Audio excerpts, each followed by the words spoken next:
Yosei Kambudo, c'est en fait originaire de plusieurs arts martiaux.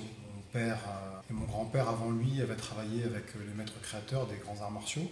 Ils ont eu la chance de pratiquer donc différents styles. Et puis à un moment donné, mon père, à la demande de mon grand-père, a essayé de synthétiser l'ensemble des pratiques dans un art martial qu'il appelait le Yosei Kambudo en hommage au nom du dojo de mon grand-père. Son père, c'est encore un grand maître parce qu'il est toujours vivant.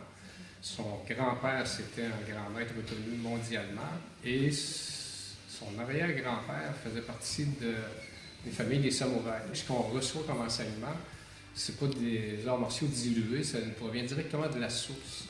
Donc, c'est doublement intéressant de partager le savoir de ces personnes-là qui sont vraiment branchées sur la source martiale qui va au-delà de simple sport. C'est une discipline dans laquelle on retrouve les techniques de boxe, de karaté, de judo, d'aïkido, de jiu-jitsu brésilien, de lutte, et aussi d'armes traditionnelles japonaises. C'est un sport qui s'adresse à tout le monde puisque, comme c'est un art martial qui est très complet, qui est donc à la fois un sport de combat mais aussi un art martial, on peut l'aborder de beaucoup de façons différentes. Ça veut dire qu'on peut avoir une approche traditionnelle avec une partie qui est beaucoup plus souple, beaucoup plus fluide. Les roulades, ils peuvent regarder en même temps. Comme je le mettrai là, il faudra être capable de rouler en regardant. Comme là, je suis capable de rouler en regardant. On peut l'aborder sur un point plus préparation physique. On a des gens qui viennent chez nous pour apprendre des bases d'arts martiaux, mais en même temps se remettre un petit peu en forme. On a des cours qui sont vraiment plus spécifiques, plus sportifs, donc qui amènent ensuite les jeunes ou les adultes à aller vers la compétition. Donc c'est vrai que c'est un art martial qui s'adresse à vraiment des enfants parfois de 3 ans jusqu'à 80.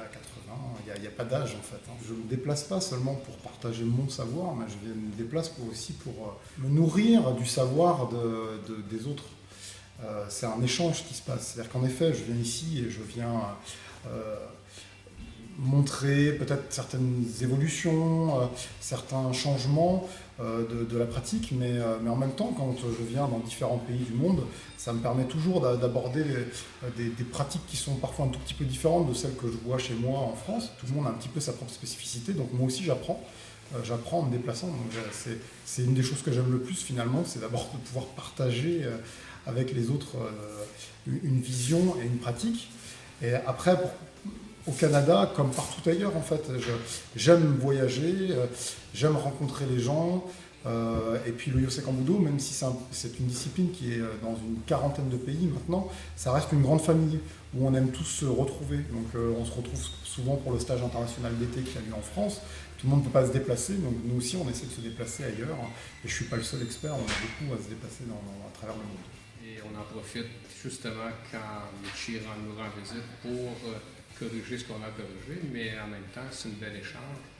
Et ça nous fait toujours plaisir de le recevoir et d'échanger avec lui pour pouvoir faire bénéficier aussi tous nos élèves de son enseignement. Un beau privilège, absolument, absolument. Puis je me considère chanceux de pouvoir côtoyer ces gens, puis de savoir qu'on est considérés comme des amis aussi, des membres de la famille.